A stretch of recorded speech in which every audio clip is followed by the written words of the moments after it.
కొబ్బరికాయ, ఆర్తకర్పూరం, పూలు అన్నీ సరిపోయి, అన్నీ ఉన్నాయి.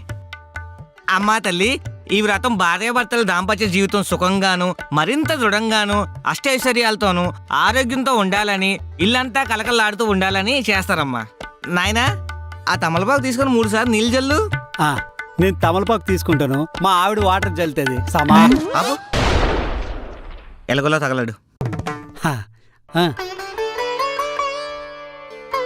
పోయి తల్లి, ఈ అగరబత్తులు 2 వెలిగించమ్మా. ఏయ్, ఒకటి నాకు ఇవ్వు. మర్చిపోయావేంటి? సమానత్వం. ఒకటి నేను వెలిగిస్తే 2 నువ్వు వెలిగించు. కావాలంటే 2 మీరే వెలిగించండి. అలా వద్దు, సమానత్వం పోద్ది. నేను వెలిగిస్తే నువ్వు వెలిగించుకో. బాబు, ఒక చిన్న ప్రశ్న. పొరపాటు నీకు తుమ్మొచ్చిందనుకో, సగం నువ్వు తుమ్మి మిగతా సగం ఎవరిని తుమ్మంటావేంటి? ఇదేదో బాగుంది పంతులు గారు. నెక్స్ట్ టైం ఎలాగైనా ట్రై చేయాలా? మళ్ళీ సార్ ట్రై చేద్దు గాని ఈ టెంకాయ కాస్త పగలగొట్టుకొని తీసుకురా నాయనా. సరే అండి.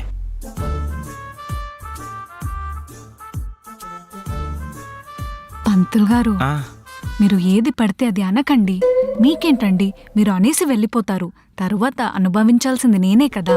ఇప్పుడు ఆ సగం తుమ్మంటే నేను ఎక్కడి నుంచి తుమ్మను? సారీ అమ్మా, మీ ఆయన మరీ ఎంత ప్రొఫెషనల్ అనుకోలేదు. ఏ జన్మలోనే పబ్జీ ఆడుకుంటున్న పిల్లాడి చేతిలో ఫోన్ లాక్కున్నావో, ఈ జన్మలో ఈ దుర్మార్గుడికి ఎలా దొరికిపోయావు. పైగా వ్రతాలు చేయిస్తున్నావు. నా కర్మ. పంతులు గారు, దీనికి పూజలు పరిష్కారాలు ఏమన్నా ఉన్నాయా?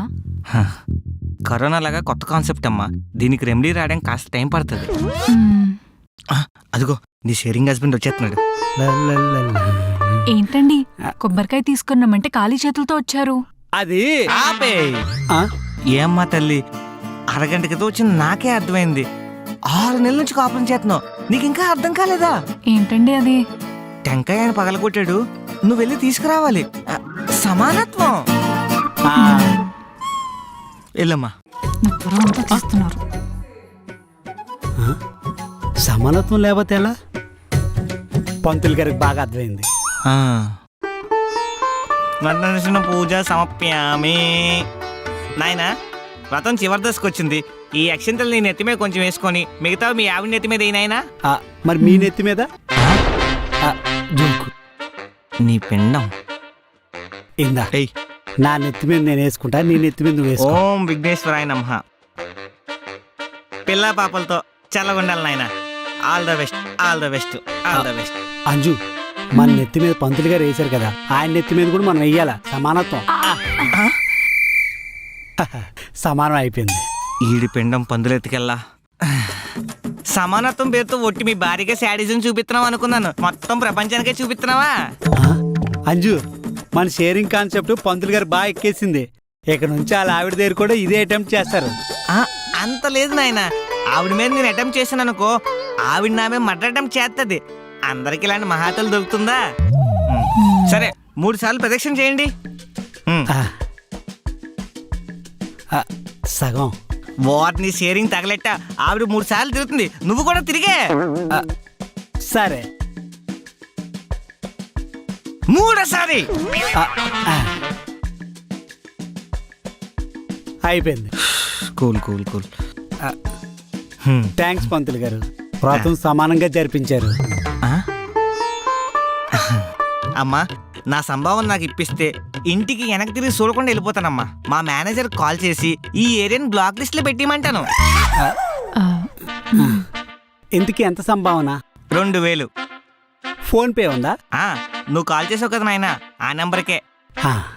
అంజు, నా 1000 రూపాయలు నేను కొట్టేస్తా, నీ 1000 రూపాయలు నువ్వు కొట్టే.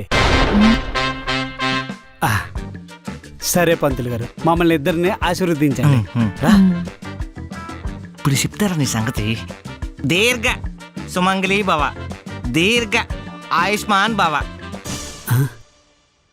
అదేంటి పంతులు గారు, సగం సగం దీవించారు? సమానత్వం నాయనా. ఇప్పుడు సంభావన ఇద్దరు కలిపిచ్చారనుకో, ఇద్దరిని కలిపి దీవించేవాడిని. షేరింగ్ ఆటోలో ప్యాసింజర్ లాగా ఎవరిది వారు ఇచ్చారు కదా, అందుకనే షేరింగ్ గా పంచాను. ఈ సరస్వతి పుత్రుడితోనే పెట్టుకుంటాడా వెధవా? షేరింగు షేరింగ్ అని చెప్పి ఏం కాన్సెప్ట్? ఇది కాన్సెప్ట్ చూస్తే పిచ్చి వచ్చేసింది.